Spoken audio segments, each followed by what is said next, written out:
is a tough one. It's the no break in between panels. People get up. So I'm just going to kind of start talking. My name is Mike Livermore. We have a wonderful panel to discuss economics and environmental policy, a set of issues that is very close to the core of policy integrity's interests. Like I said, my name is Mike Livermore. I am currently on the faculty of the University of Virginia. I'm going to do very little speaking. I'm primarily just going to introduce our panelists here, which I will do in turn. You all have their bios and packets, so that I'm not going to do an extended introduction, but we have four wonderful panelists. Megan Ceronsky, who's the executive director of the Center for Applied Environmental Law and Policy. Dick Morgenstern, who's a senior fellow at Resources for the Future. Vicky Patton, who is the general counsel of the Environmental Defense Fund. And Jonathan Persing, who's the program director for environment at the Hewlett Foundation. And they will speak in that order. Just as a logistical reminder, we do have folks who will be circulating with cards for questions. We're going to follow that same format. So if you have questions for our panelists, please start filling out the forms now. We'll have about half an hour for Q&A. So we will start with Megan. Thanks very much.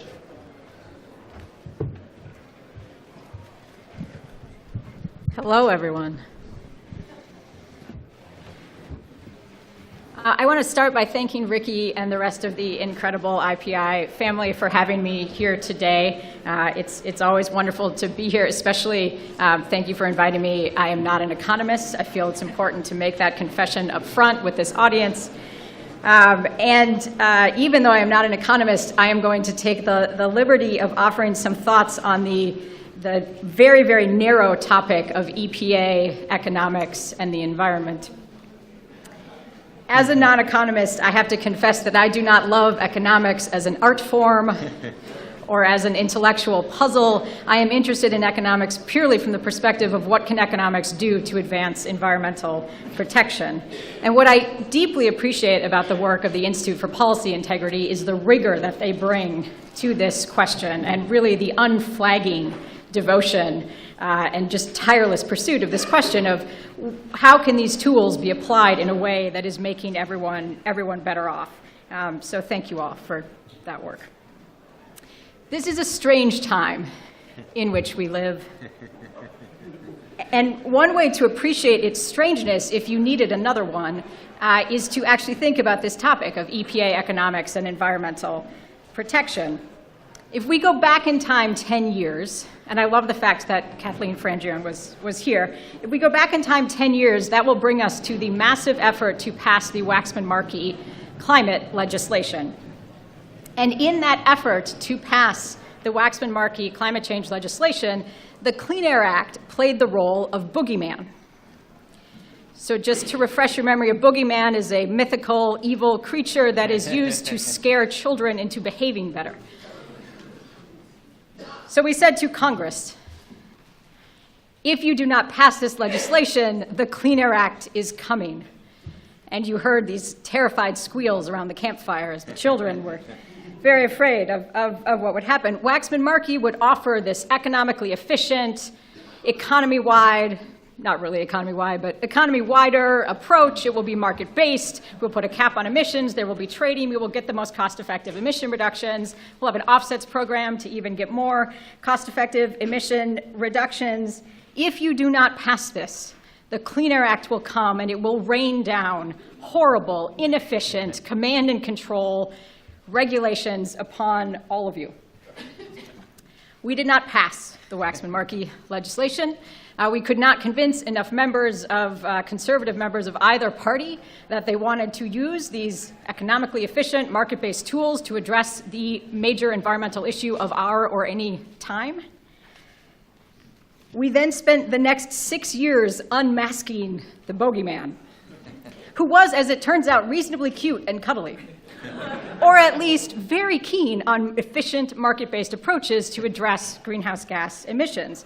So the two major climate pollution standards put in place under the Obama administration addressed the two major sectors in terms of emissions, transportation, and the power sector. Respectively, you had the Clean Car Standards and the Clean Power Plan. And the Environmental Protection Agency applied all of its remarkable ingenuity to this question of how can we design these frameworks to actually employ these efficient market-based frameworks to get the emission reductions we need in a way that is as cost-effective as possible. So the clean car standards, reducing greenhouse gas emissions from vehicles, this was designed as a trading program. Effectively, you have averaging and trading credits for things that cannot be measured at the tailpipe, et cetera, trading across the fleet, et cetera, and the Clean Power Plan based on, or at least implemented in the context of trading programs at the state level, if the states so chose, either rate-based trading programs or, to come full circle, a cap-and-trade program at the state level.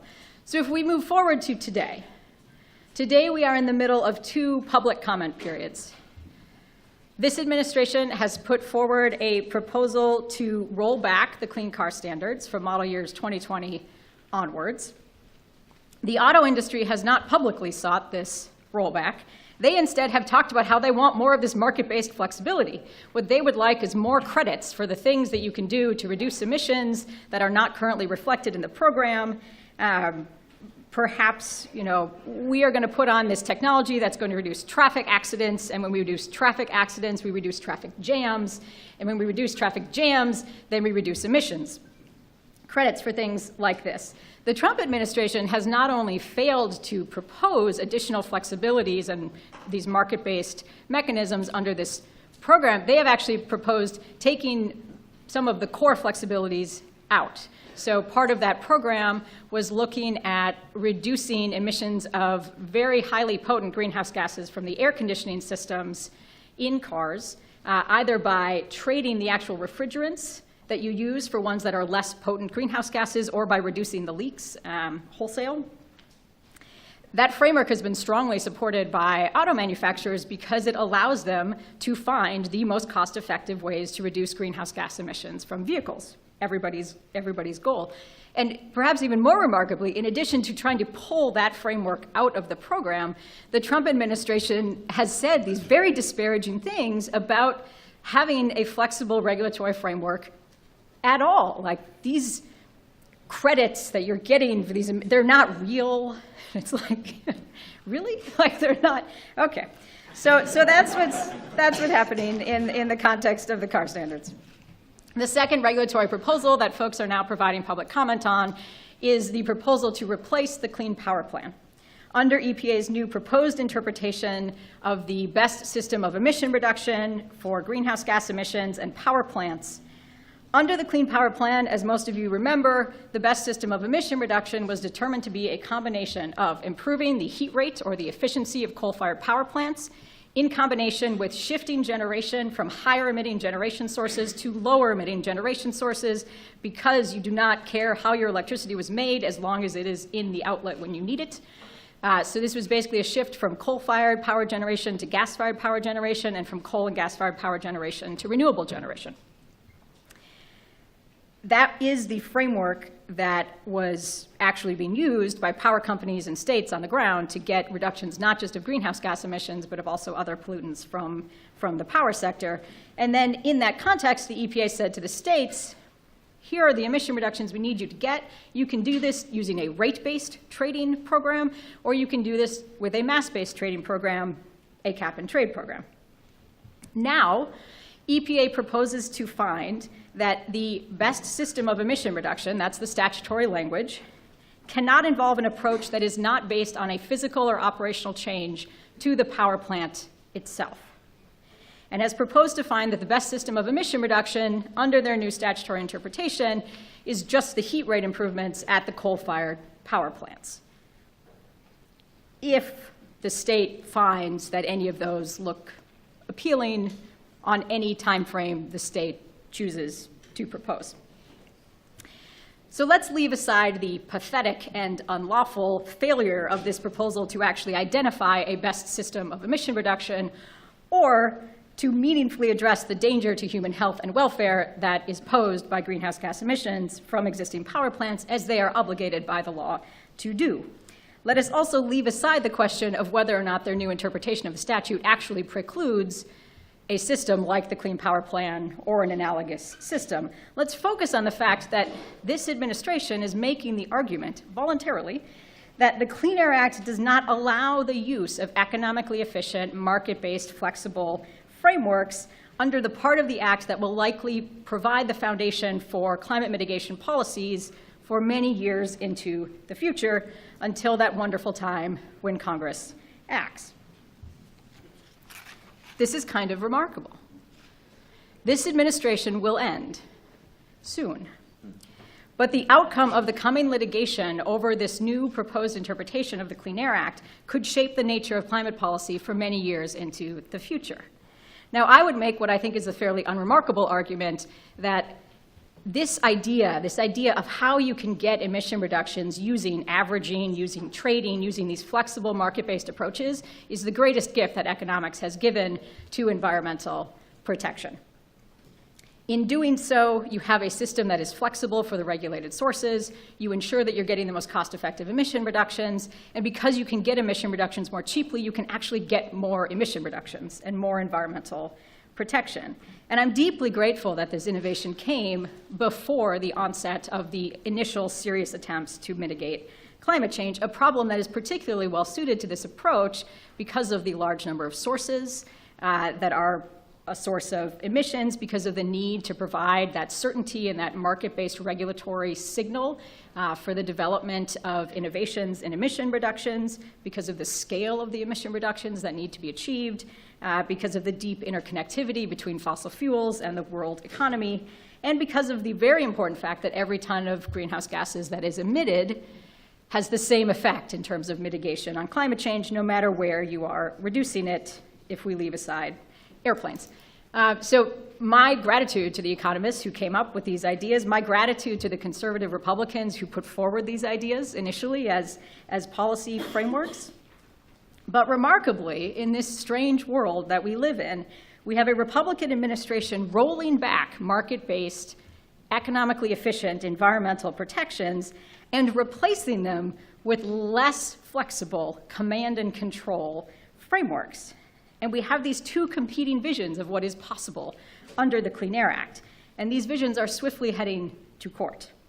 One vision is a return to command and control and actually making the Clean Air Act the boogeyman that we said it was, even when it wasn't, back in the Waxman Markey days.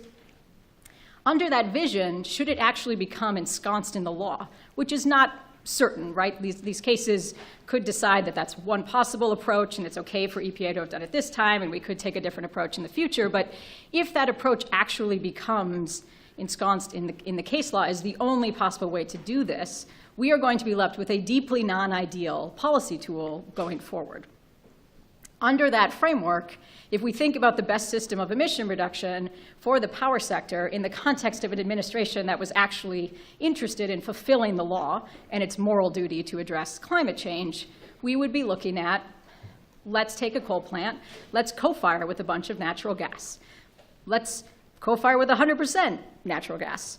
Let's put on carbon capture and sequestration. We can reduce emissions under that framework.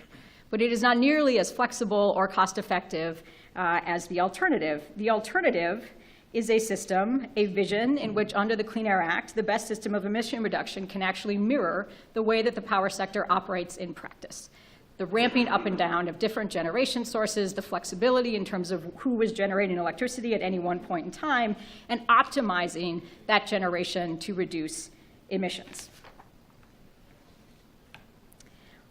That framework utilizes the policy tools that economics has given us to achieve emission reductions in a way that is as cost-effective, flexible, and efficient as possible. Now, thanks to the market forces that are accelerating the deployment of lower-emitting generation in the power sector, and to some really clutch tax credits, in retrospect, we are securing emission reductions in the power sector right now, regardless of what this administration does. But what we stand to lose is the potential to achieve the emission reductions that we are going to need going forward in a way that is flexible, efficient, and cost-effective. And that would be a terrible loss, and the antithesis of all of the incredible work that the folks at the Institute for Policy Integrity and others like them have been doing to try to develop environmental policy in a way that is as smart, thoughtful, cost-effective, and environmentally effective as possible.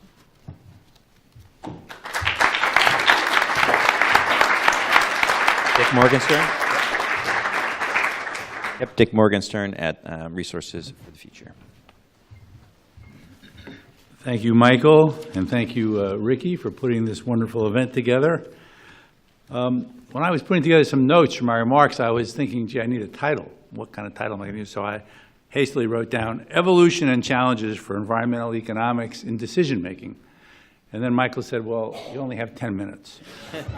So let's see how I can do here, okay? So it's widely believed that environmental economics, as we know it today, which includes economic incentives, that wonderful invention that Megan referred to, and also includes cost-benefit analysis, that it has its roots in the conservative Reagan administration, particularly the cost-benefit side, the Executive Order 12291. Well, the history buffs in the room will recognize that that's not really fully the story, okay? That during the Carter administration, there was actually a good deal of work on these very topics. There was not quite the mandate to carry them out, perhaps, that was occurred in the Clinton administration, in the Reagan administration. But they did a lot of work on economic incentives back in the Carter era. And they had the beginnings of the capacity at EPA. They had economists working on a willingness to pay and measurements of benefits, although it had not been fully put into operation. So that's a long time ago. Now, what are the key trends over the past 40 years in this field that kind of jump out at you, okay?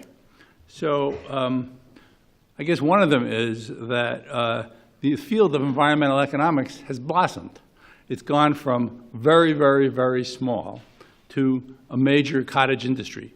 Where I work, Resources for the Future, many people think that we had a near monopoly on the subject back 40 years ago. I'm not sure that's totally correct, but we were certainly a big part of the story. People like Alan Knesa was a major person in this field. And today, every serious university has one or more environmental economists on their staff, and there are many institutes and organizations, and the environmental community has now embraced environmental economics, and they have economists. So the field has blossomed, and it's now a huge activity. But that implies that there's been a lot of new data developed, techniques, analytic methods, and this applies to cost-benefit, applies to economic incentives, applies to, frankly, other topics, too, that I'm not going to go into. Now, it's also true that the Reagan executive order, it actually did two things, as probably everybody here knows. It established requirements for cost-benefit analysis, but it also institutionalized a role for OMB. And that institutionalized role has, from its very beginning, been controversial. And the organization, OIRA, which we have Sally here is one of the former heads of OIRA, okay?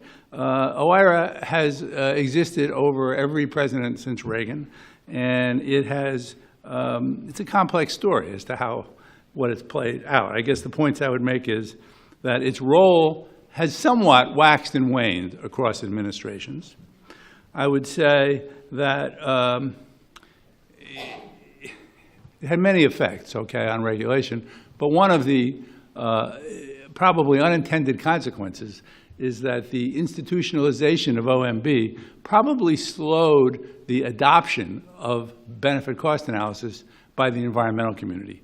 And it wasn't until Ricky and Michael wrote a fabulous book that we all love, okay, it was many years later, that kind of heralded the need for the environmental community to embrace benefit cost analysis. And as I said, they have now done so, and that's fabulous. But the OMB role, as it was constituted in the original order, I think is quite complex. Now, at EPA over the years, economists have worked diligently. I counted myself among that crowd many years ago, to increase net benefits, which means to look at individual rules and find ways of increasing overall benefits and reducing costs. And the contribution which they have made has been documented by many over time. Everybody thinks of the big winners like lead phase down in gasoline, but in fact there's many other winners out there too. where there have been major impacts on regulations that were driven by economics from within EPA that have increased net benefits, which is the metric that we hold in highest regard.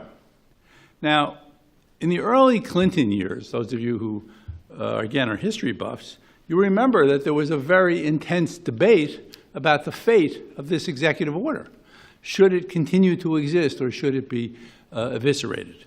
And it was very, extremely intense debate, and there were many strong feelings on the subject. I'm pleased to say that the 25th anniversary of that executive order was just celebrated. It's now newly named, of course, at that time, 12866. And 12866, as people like Cass and others have written, is a fairly small departure from 12291. There is a greater emphasis on equity. There's more transparency for OMB and a few other changes, but it's largely a legitimization of the need to do rigorous economic analysis by the federal government before rules are issued. And as I say, the 25th anniversary was I understand it was a great party you had. Okay. So the last several decades have seen a lot more progress, okay? There's more technical sophistication of these studies. There's growing use of the information in decision-making, applied to water benefits, applied to air pollution, for sure. Another great example, which Cass mentioned, is the social cost of carbon, okay? So, over the years, Republicans and Democrats have kind of nipped at each other, and Republicans always say, oh, there's problems the way you count costs, and we need to be more rigorous about costs. And Democrats have said, oh, there's problems in how you count benefits, and we need to be more rigorous in how you count benefits. But I would say that those are second-order concerns. And the principal story has been that this technique has been embraced by the Washington establishment, if you want to call it that, and is now part of the framework of what goes on. Now, what I've said probably is not news to anybody, but it's clear that this established practice is under major attack in the present administration. And there are some subtle and not so subtle changes to the regulatory process and the analysis that are being made that I think are troubling. One observation is, in a kind of strange sense, we're returning to the 1970s because there's an almost total preoccupation with costs, and benefits are getting shunted aside. And don't forget, in the 1970s, there was a focus on costs because that's principally what we knew about and principally what we could measure. And now, when we have a lot more information, we're kind of discarding it and going back to the 1970s. So, you have to think that's a little bit weird. The other thing that I think is a little bit weird is that the political class is reaching into the economic techniques, and they're saying, well, we want to fix this method, and we want to fix that method, or we want to fix that analysis. That's something that we haven't seen a great deal of in Washington, certainly, or really in the whole profession in the past 40 years.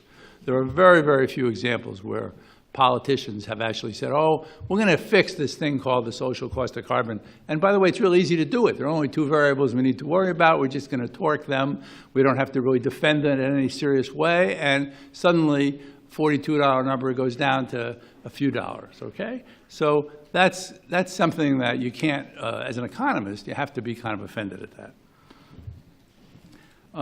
The second example, perhaps, of this, but this is a little more subtle, is the question of co-benefits.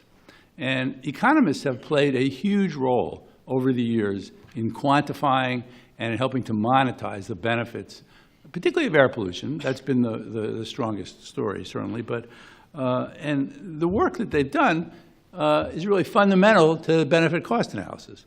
When you think about the famous health studies that have been done that have linked human health to air pollution, they were done, some of the original ones, by economists, okay? And that continues to this day. So now we have that work under attack, despite volumes and volumes of peer review and extensive analysis and reanalysis that have been conducted throughout the scientific community. So I think that's kind of troubling.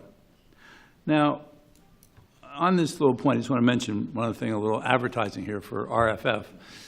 Two of my colleagues, Alan Krupnick and Dan Sullivan, have a new paper out that if you haven't seen it, you must see it, okay? They have shown by use of satellite data, very clever use of satellite data, that the PM levels in this country are far higher than EPA is measuring them to be. And I think this is an area that's going to obviously get further scrutiny, and it's an important area. But now, let's turn to what the Trump administration has done in terms of specific regulations.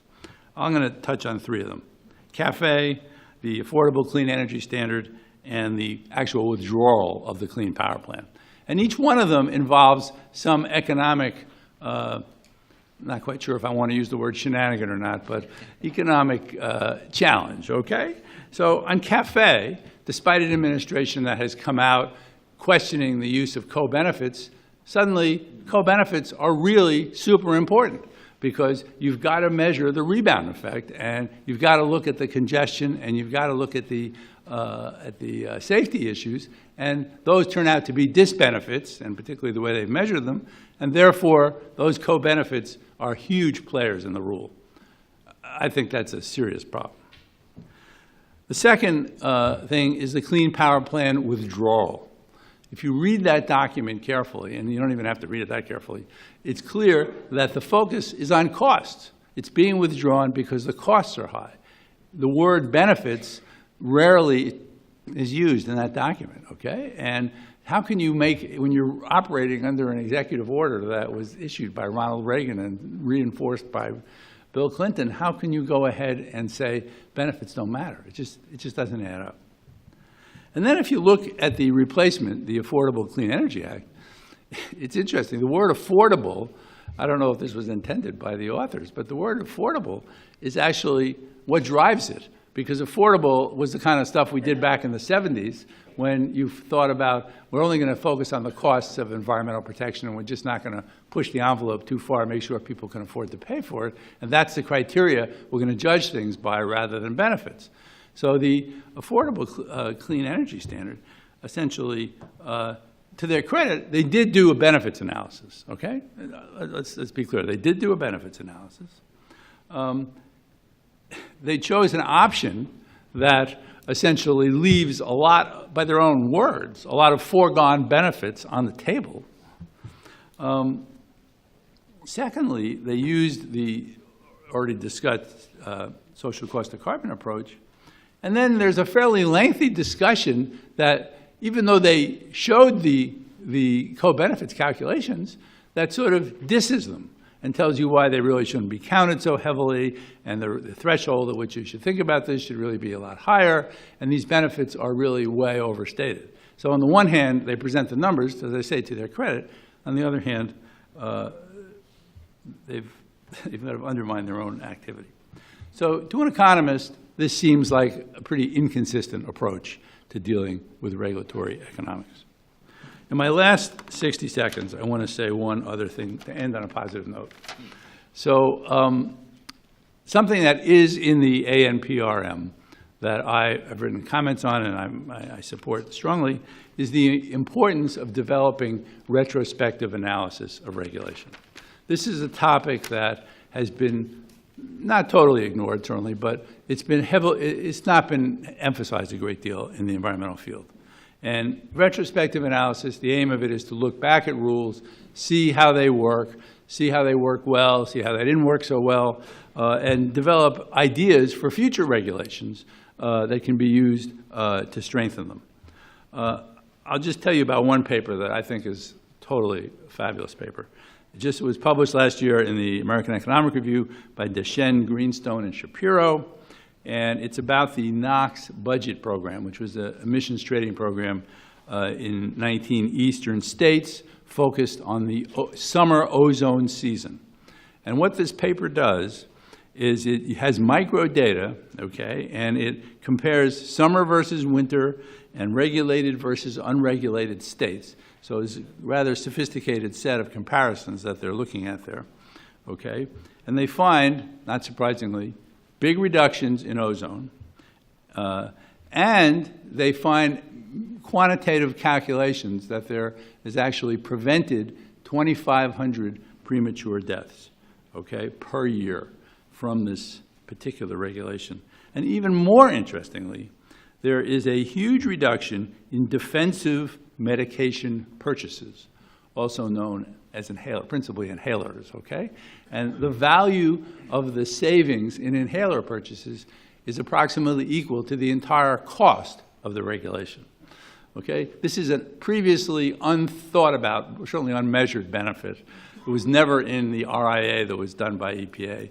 And it demonstrates quite clearly that the stringency of the regulation was insufficient, and that going forward, this type of analysis can be used to support much stronger regulation. So that's all I have to say at this point. Thank you.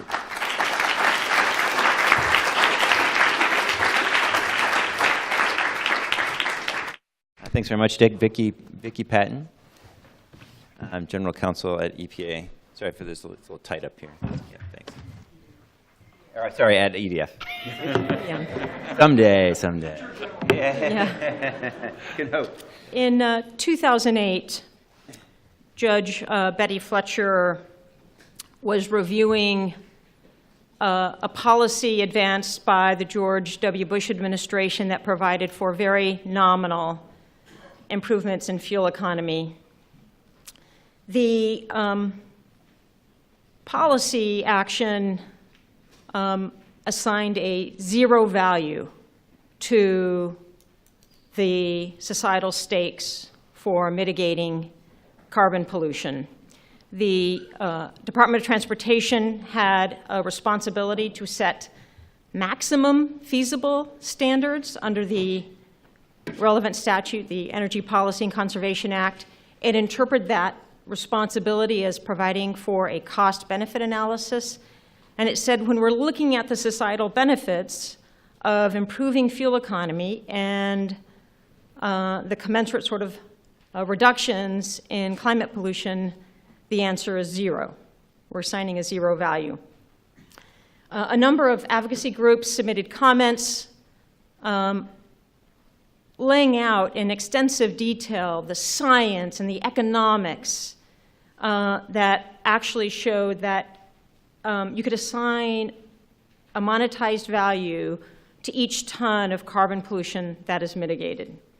And this was based on years of research and analysis.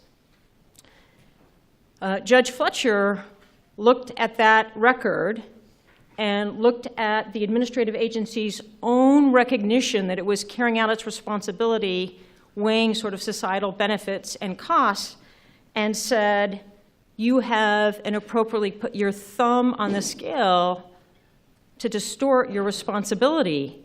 You have undervalued in a very serious way societal benefits and distorted your delegated rulemaking responsibility.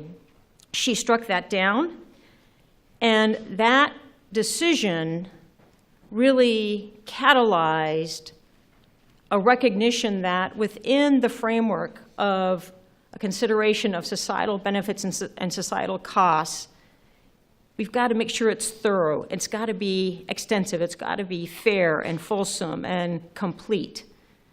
And the work of the Institute for Policy Integrity over the last decade has really been all about that, ensuring that as policymakers are making these really important decisions that affect American life, they're examining all of the societal benefits at stake. Since that decision in 2008, it has become a hallmark, a pillar of reasoned decision-making for policymakers that you consider the climate pollution implications of your actions, and you assign a monetary value to that. There are a body of case laws in a number of major court of appeals interpreting actions affecting energy efficiency appliance standards, major federal actions under the National Environmental Policy Act, important decisions all across sort of American life where courts of appeals have now held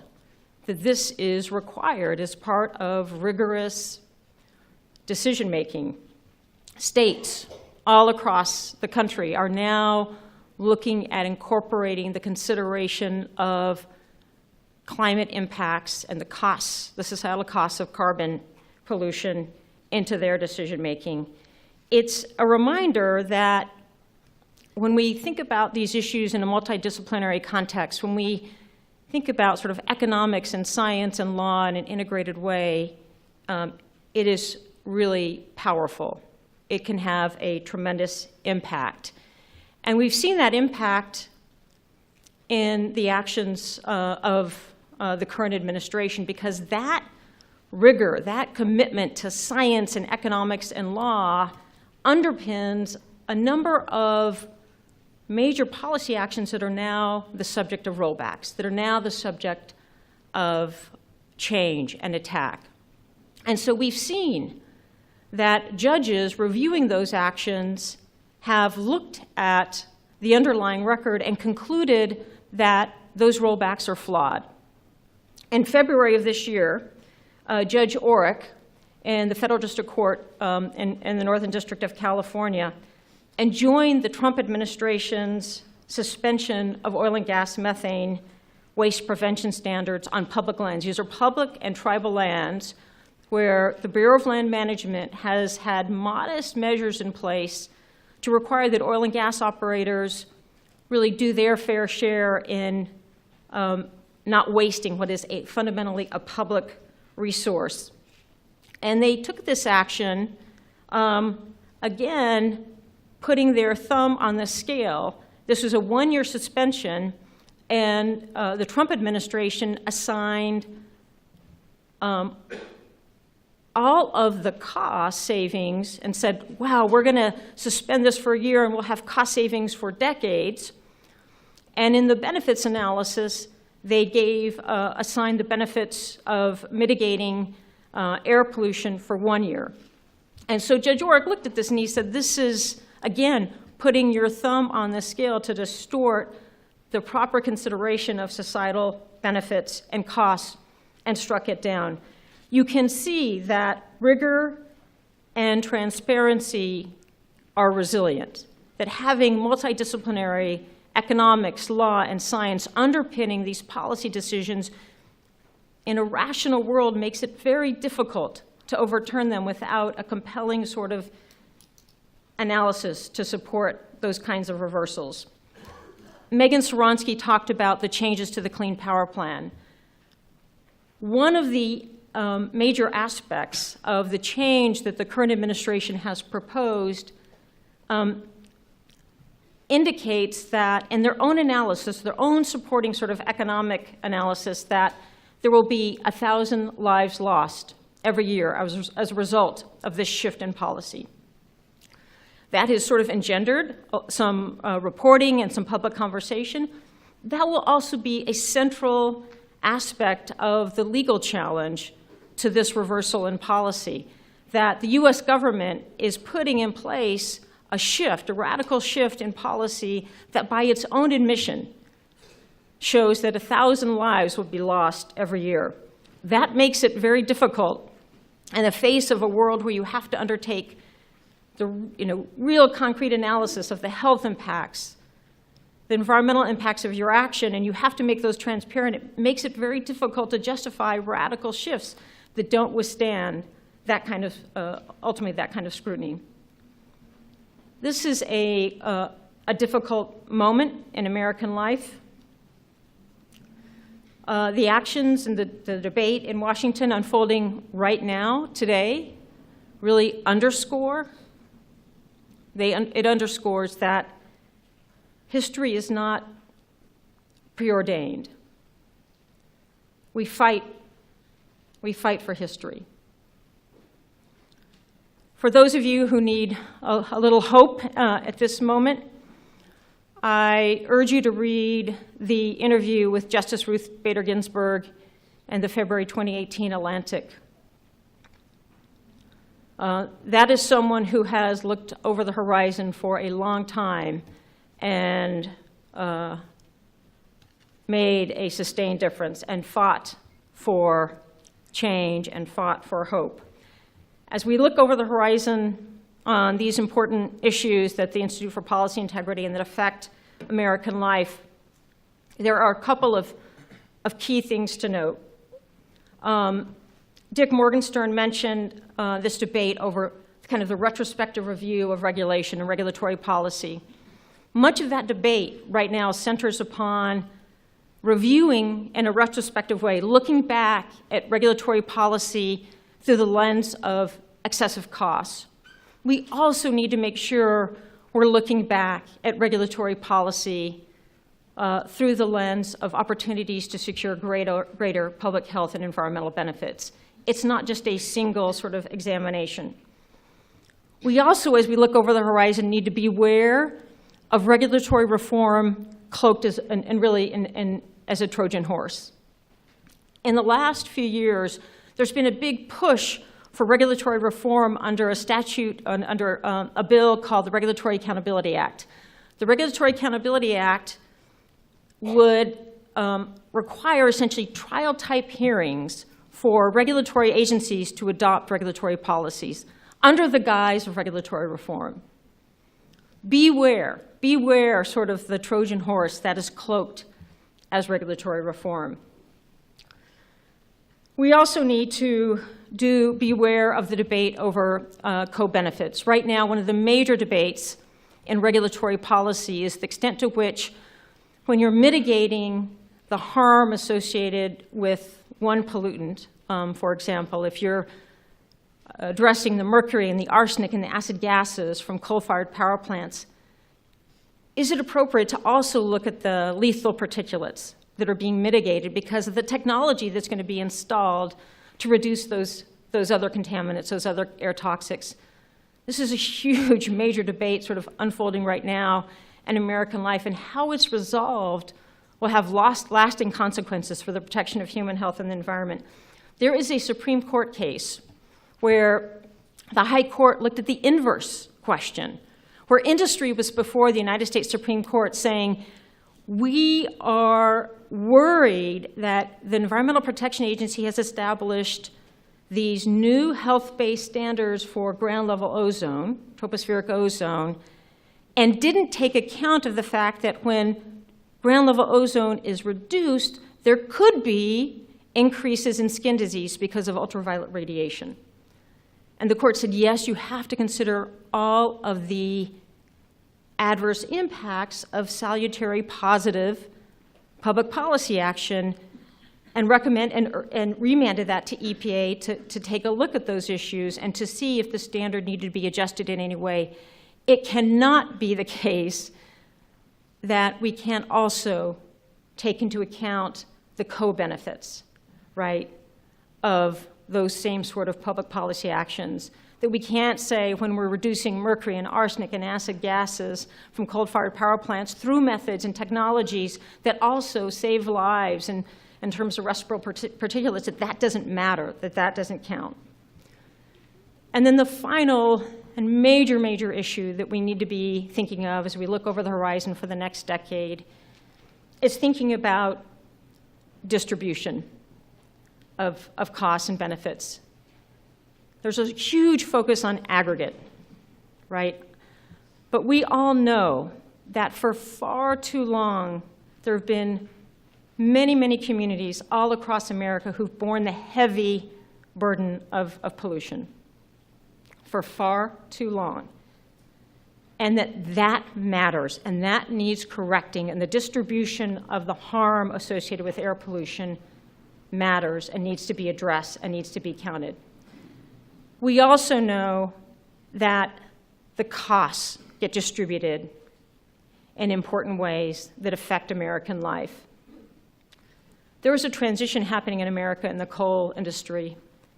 It is happening because coal-based power cannot compete with other forms of electricity. It's not happening because we're putting in well-designed public policies that save lives and ensure healthier, longer lives for millions of Americans. That's not why the transition is happening. It's happening because coal-based electricity cannot compete in the marketplace. In my home state of Colorado, just a couple of weeks ago, the Colorado Public Utilities Commission approved a plan that's going to retire 2 coal-fired units in Pueblo, Colorado, a manufacturing town. In its place will be over $2 billion of investments of large-scale solar, wind, storage, the largest energy storage project in the country. The local steel manufacturing facility, which employs 1,000 people, has just negotiated a new contract with the power company for 240 megawatts of utility-scale solar. That is going to keep that steel mill in that community because energy is its single largest cost. The people of Pueblo are going to see billions of dollars of investments in clean energy. There will be wind farms in northeastern Colorado that keep farms and people's families. There will be wind manufacturing in Windsor, Colorado, and in Pueblo, Colorado, that supply the wind turbines that replace those coal units. Coal is being outcompeted by other forms of electricity. The reason this action was approved is because it's going to save ratepayers money. This transition is happening in a way that's going to save $213 million for the ratepayers for the power company. We have to be mindful of the distribution of the costs. Right now, President Trump is thinking about a $35 billion bailout for coal. That bailout, right, would be a shift. It would be ratepayers across America paying for the benefit of a few major coal companies. Public policy needs to make sure that we're protecting the coal communities, right? Public policy needs to be mindful of the distribution so that as we're putting in place all of these new policies and all of these new measures, that we're ensuring that the coal communities are not left behind, that there's shared economic benefits like we're seeing in Pueblo, Colorado. The distribution of costs and benefits matters, and we have to make sure that's part of how we think about these issues going forward. In this difficult time, I find hope, and I find enormous hope as we look over the horizon to sort of take on these new challenges that, like the past decade, where it started with a decision of one judge looking at a flawed and poorly reasoned explanation for a Bush administration action that really just refused to improve our nation's fuel economy standards. And out of that came a whole body of policy and case law and a shift in administrative policy making that made the consideration, the full consideration of public health and environmental impact sort of the pillar of regulatory policy, and reflected in a whole set of case law and leadership at the state level, that as we look over sort of the horizon and we take on the challenges ahead, that the Institute for Policy Integrity, their work building from leading economics, from dedicated scientists, from attorneys who are taking work from NYU Law School and law schools across the country and translating into public policy, will leave a nation that has greater protection for human health and the environment that's really thoroughly anchored in law and economics and science. Thank you for all your work.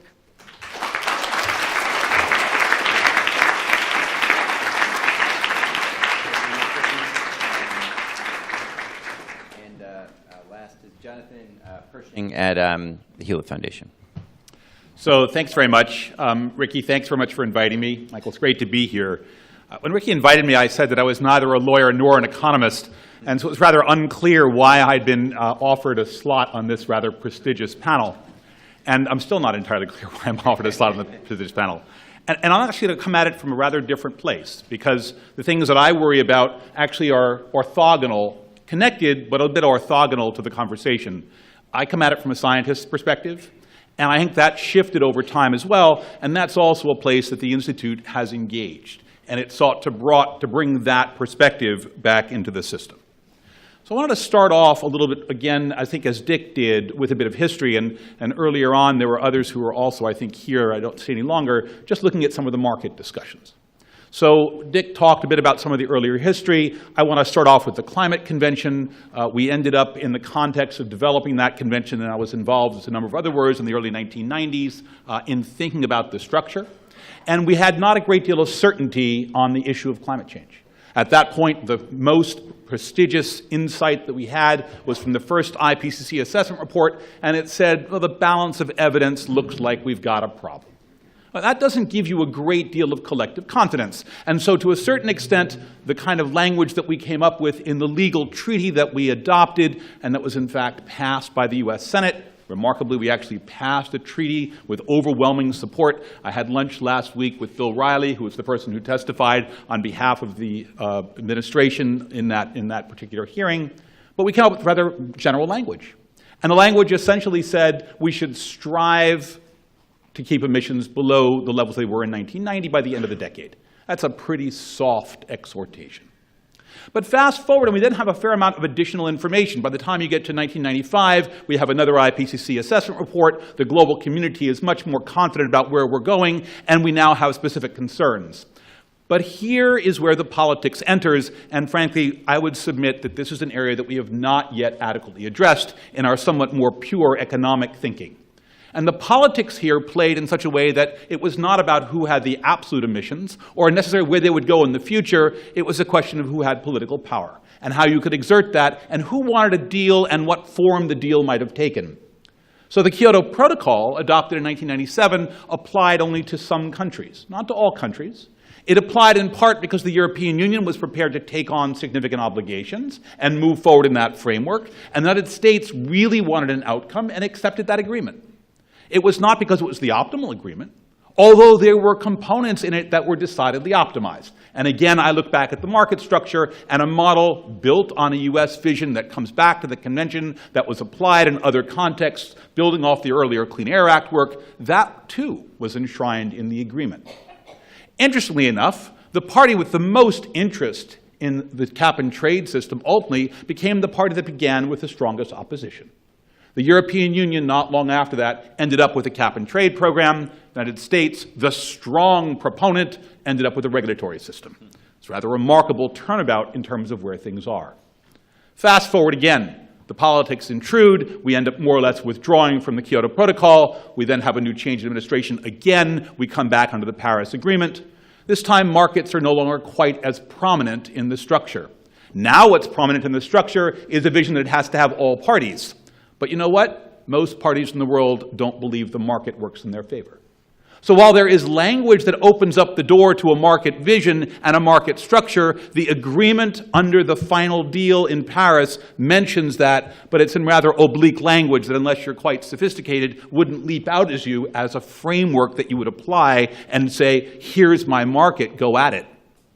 And oddly enough, the country that's developed the best market program since we did that, China.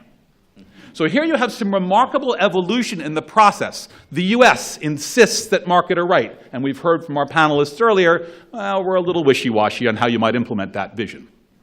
At the end of the day, though, the others haven't done much better.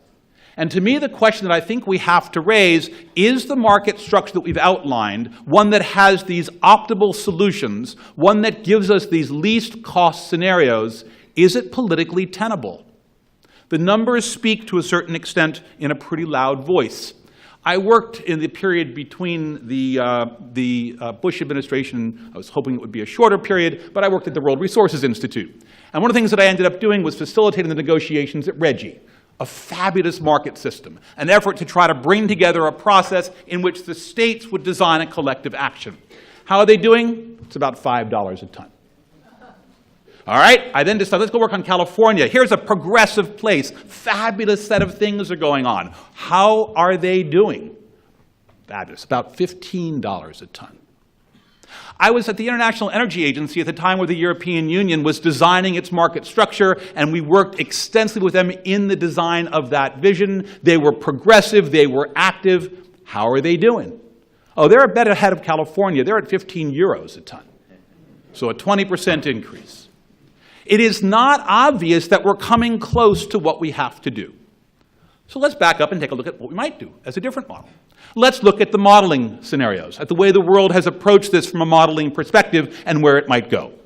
Well, one of the things we ended up doing was the social cost of carbon, and Dick has worked on this. Many of us have worked on this extensively. It's built on certain presumptions about what the future might look like and what kinds of damages you might see, and we do complicated, fully integrated AOGCMs. They're really nice. They're quite sophisticated. We end up with numbers that range substantially, but hovering somewhere in the $40 a ton range.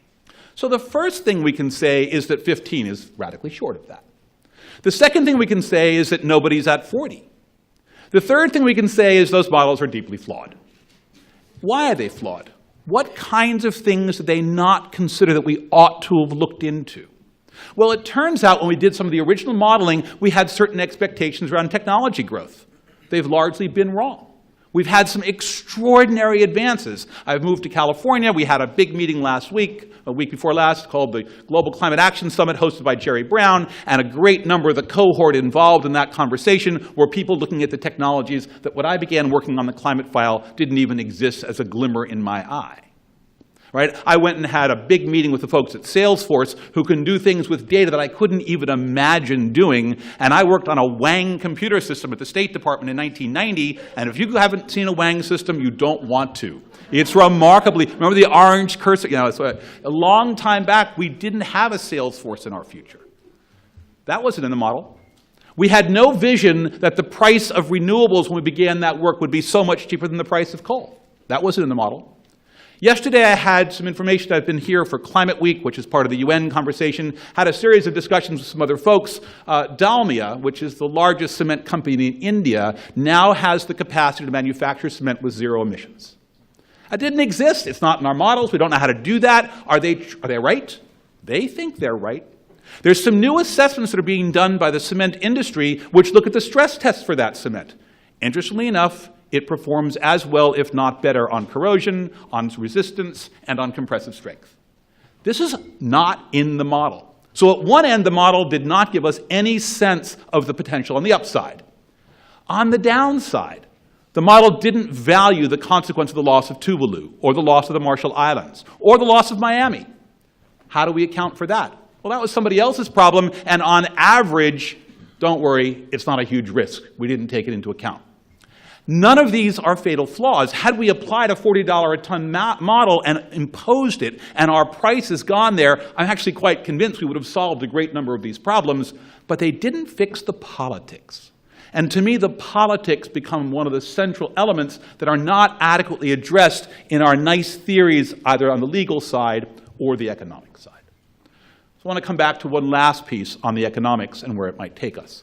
Because a different dimension right now is not around the long-run vision of a future world, of a 2050 scenario, which gets me down to zero carbon, which is, by the way, what I have to do. And a report that will come out in give or take some about 3 weeks in early October from the IPCC will essentially say, actually, guys, you should not be at 2 degrees, you should be at 1.5 degrees. So the number that we're going to end up with on $40 a ton is radically understating the actual cost in the near term of the transition. But we need to also start to think about some of the other pieces on finance. And that brings me to the last point that I want to make. A lot of finance is not predicated on perfection. It's actually predicated on the imperfections in the market that enable you to make certain investments that are profitable because you're doing better than the herd that you follow. We did an exercise to think about this and put some real money into it. So I now work at the Hewlett Foundation. And the Hewlett Foundation has decided that one of the things we need to do is raise substantial capital to move into this marketplace. We need about $1 trillion a year is the best insight that we can currently glean. And whether it's 1.2 or it's 0.8 or even if it's 2, $1 trillion a year is starting to be real money, right? They add up. At the end of the day, the question is, how do you do that? The collective asset of all of fossil fuels, $7 trillion. The collective asset of all renewable energy, about $300 billion. Mismatch. I have to figure out how to get the investment to go the other way and scale it up at that kind of an extent. What are governments putting in? We collectively committed to $100 billion a year. I need $1 trillion a year. I'm off by at least that factor, if not more. So how do I think about that? The risk in the assessment currently says, I oughtn't to do that. It's not a good investment to invest in these things. I will lose my money. The risk is too high for currency exchange. The risk is too high for technology. The risk is too high because we don't have the right kind of policy environment. The risk is too high because I can't repatriate my capital. All of those kinds of risks basically say that I can't really invest in India, which is where emissions are going up, or Indonesia, which is where emissions are going up. I can invest in the United States, but you know what? Even in this administration, emissions are essentially flat. I have to play this as a global question and move out in a different way. So we're trying to de-risk some of those investments. And we're doing it not because we bet on the model, but because we bet that we bet on the last 30 years. We bet that the history of technology is likely to be reprised, even if the models don't fully capture it.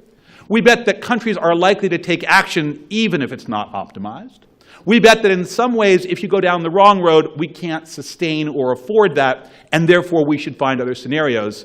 And what was fascinating, and we made this announcement at the One Planet Summit with Macron just earlier this week, is that we actually got takers.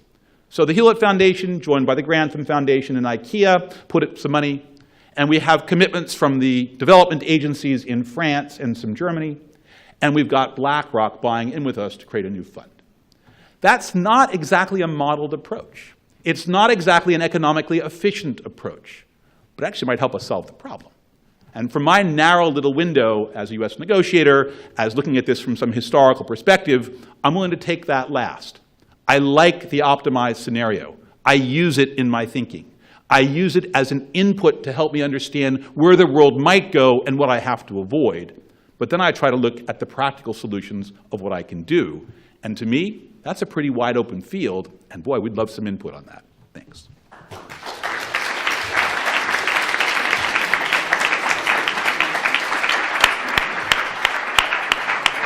Great. Well, thanks very much to our speakers. That's all been, he's put a lot of super interesting issues on the table.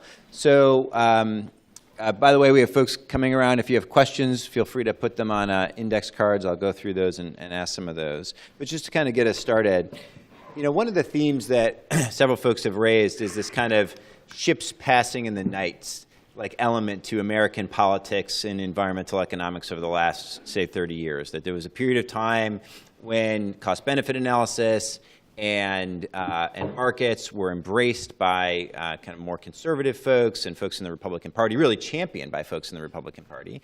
And EDF was actually one of the early groups to kind of go out and took a lot of heat for being one of the early groups to embrace these approaches. But now the kind of the politics have flipped, and even at an international level, like China's the big champion of markets, right? Who would have thought 20 years ago?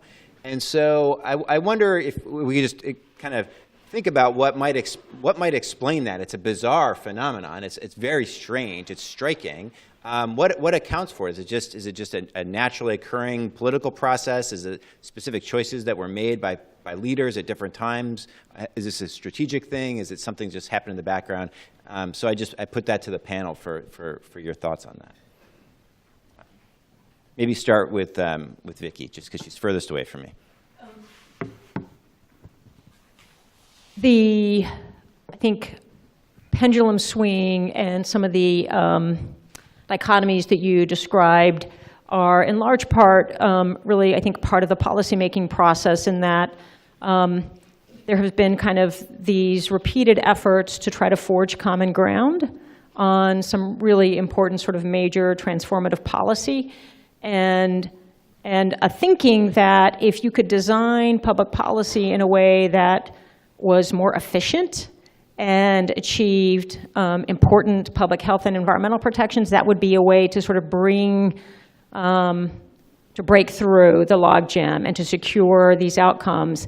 And then I think we find ourselves in a context at times where the obstructionists are so entrenched and have so much political power that they can prevent sort of even kind of the most rational policy. So those of us who think about the world in terms of, you know, looking for that kind of rational policy design that's going to bring people together and provide these important public health and environmental protections, find this world very sort of confounding and frustrating. But fundamentally, I think it's because there are instances in American life when, you know, the polluters are just driving the politics and thwarting sort of any kind of meaningful progress. And so what we find is that, like right now in America, lawsuits are proliferating over climate. Why are lawsuits proliferating over climate? Because it's a serious problem that affects people's lives, right? It has huge consequences. And so in a world where there's not a rational, thoughtful, meaningful national policy, community groups, concerned environmental groups, people who are impacted by the clear and present danger of climate change are going to look for, ways to try to effectuate protections and get action. I think it's in part just a reflection of the politics. Okay, I'm going to interpret your question, Michael, as a little bit, if I could, and say what you're really talking about is why did the idea of market-based mechanisms take so long to catch on? Is that part of, that's I think a major. Yeah, I mean, and well, at the same time, some have abandoned the idea, but it is an interesting. It's kind of like the first half of the question. Okay, so I came across a quote which I was going to use in my remarks, and I didn't, but now I've got an opportunity. I've got it right here. Tom Schelling, the late Tom Schelling, okay, Nobel Prize winner. He wrote, "Policy judgments are easier to come by the further we are from our goals.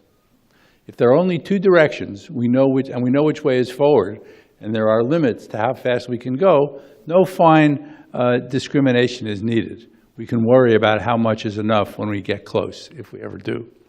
And essentially, the environmental field, I mean, let's face it started 50 years ago, if you want to think of it in terms of federal law, and we didn't know anything. I mean, we were starting from scratch. It was an outcry, a public outcry that there's a problem here.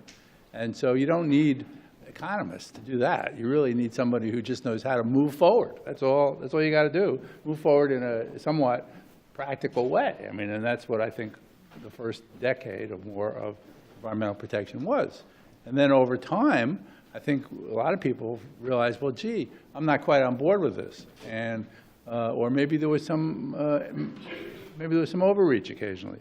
And so the idea of introducing some technique of looking for cheaper, better ways of getting the job done and looking for more effective ways of making these decisions, quite apart from the technique that was used to get there, just became obvious. And, fortunately, some economists who were writing at the turn of the century had written some theoretical work, the turn of the last century, that is, had written theoretical work that was available to be adapted and expanded, and many people in this room have played a key role in that. So I think that's a good news story, but that's my 30 seconds here.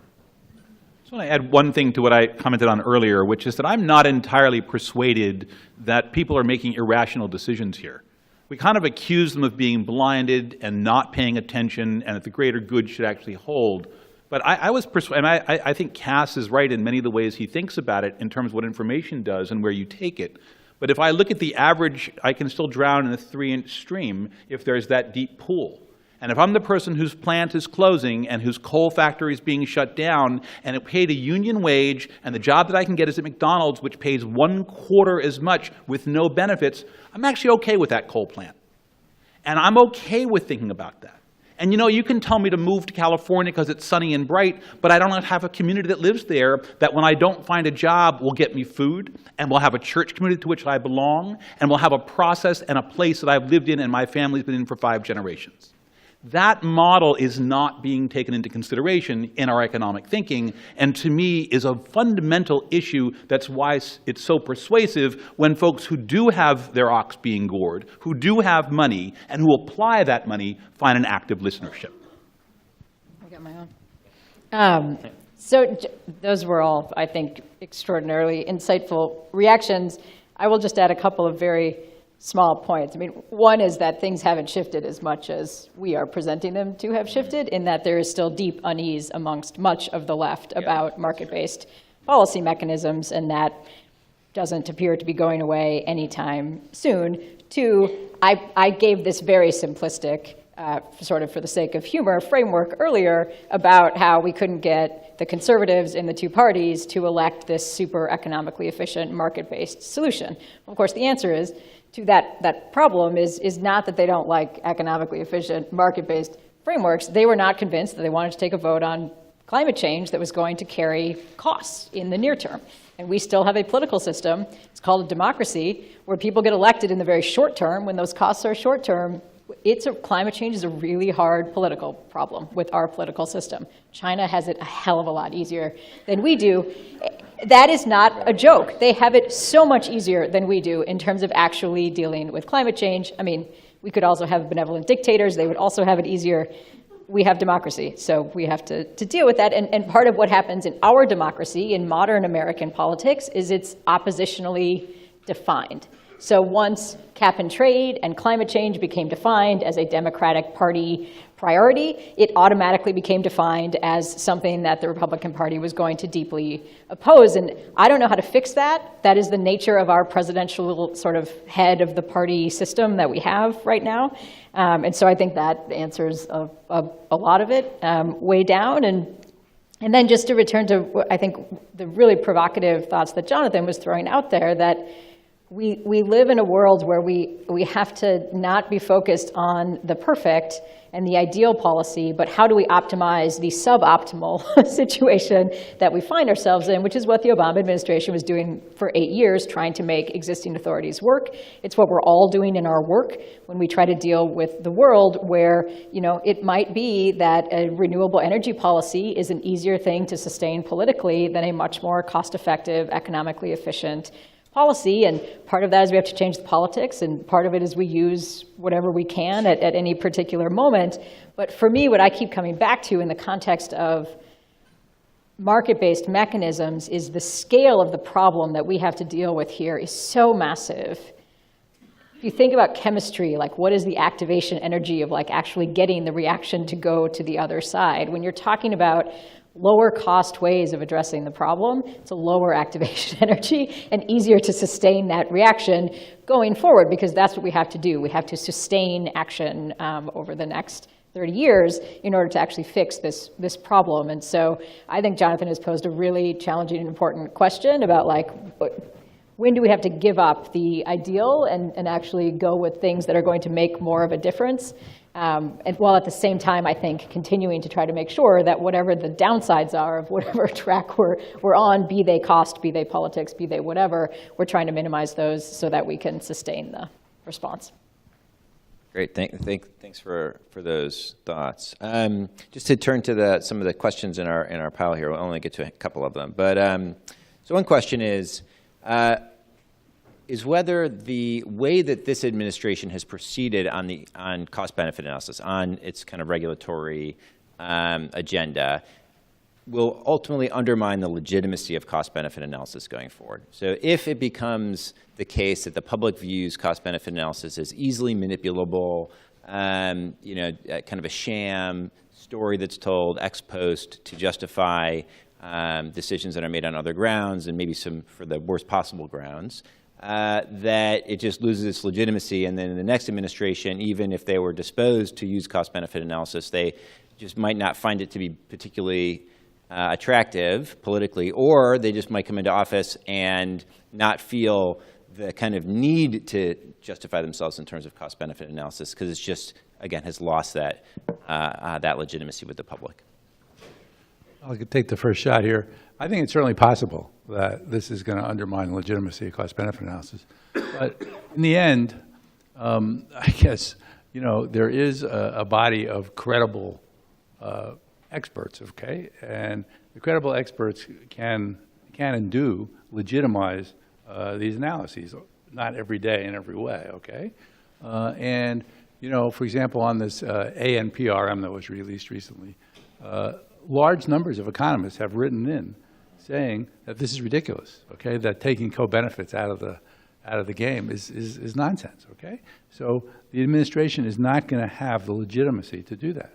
And going forward, it seems to me that the opportunities are there for an administration, Democratic administration, Republican administration, anybody to come in and essentially re-embrace the benefit side of benefit cost analysis, and to do so in a legitimate way that is a way forward. So I'm optimistic, but I recognize the risk. Any other takers on that? I think it's what we're living through now is, I think, a really important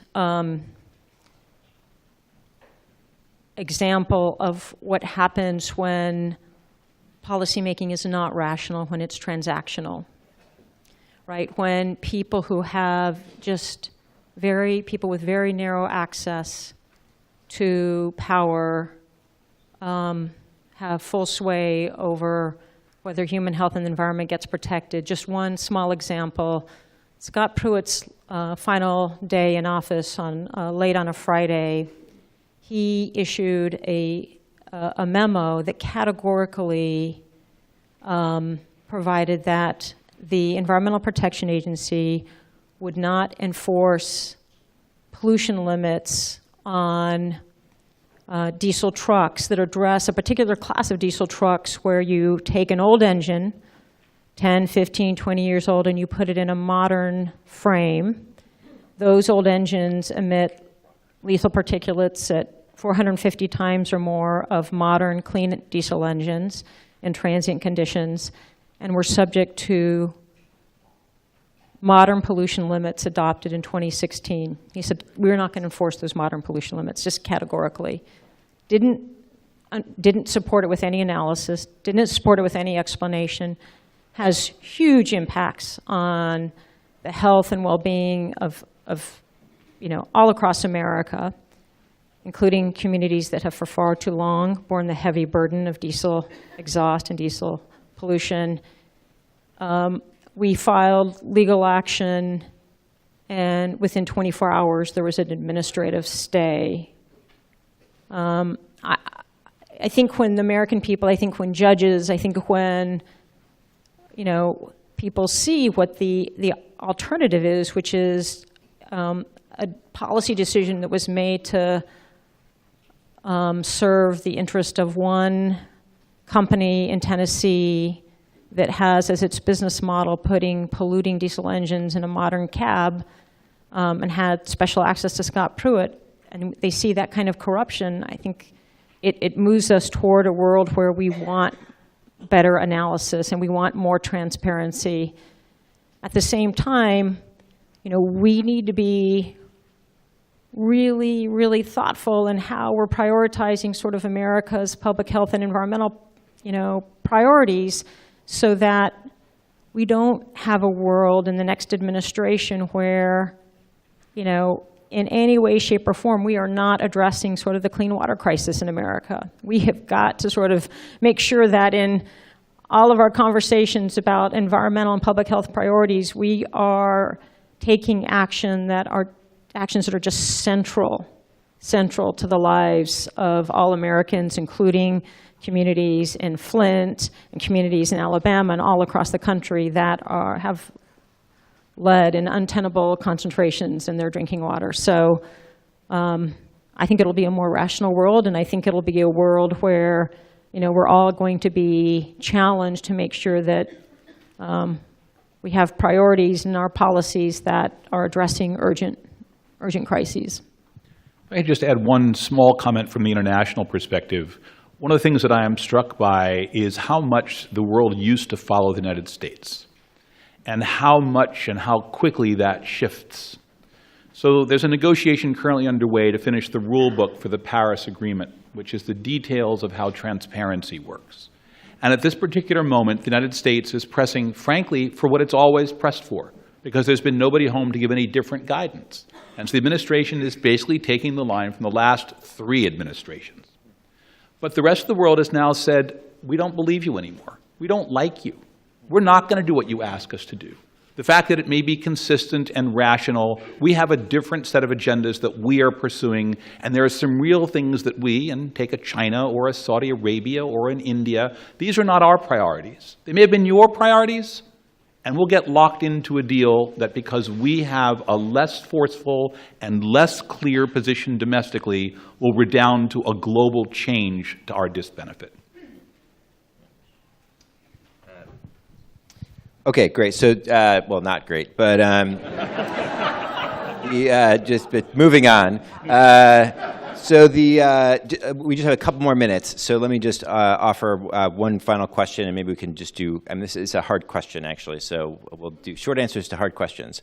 So the question concerns how you integrate distributional analysis into economic analysis. Vickie, you mentioned this in your talk. So is the idea to integrate distributional analysis directly into cost-benefit analysis? The tradition of EPA has been to treat them somewhat distinctly, to do efficiency analysis on the one hand and a distributional analysis of some sort on the other. Employment effects can be thought of as one category of these kinds of distributional considerations. And so just a question for a quick reflection is, how does one see the interaction of economic analysis and distributional analysis going forward? Well, I agree 100% with Vickie is raising the point here. I think this is a really important issue in your question you're raising as well. So it's a challenge for economics, okay, because there is no simple answer that can arrive. Economics is organized principally around efficiency, but distribution is something that we're quite capable of calculating, and we have models that do it, some better than others. And the question is, is there always one answer that gets you the most efficient and the most distributionally favorable policy? And of course, the answer to that is no. So what economics tries to do when it's done correctly is to highlight what the trade-offs are. I mean, it may be that the goal, that efficiency for some problems may be most important, and distribution may be most important for others. And I think all that economics as a discipline can contribute is the tools to try to figure out what the outcomes are under different scenarios. And I think there's not going to be, I can't imagine there ever being in my lifetime or anyone's lifetime, a framework for suddenly picking that magic one that is best for all cases, because it probably doesn't exist. Well, unless anyone else had something to say on that, then please join me in thanking our speakers for a really wonderful conversation. We have more questions.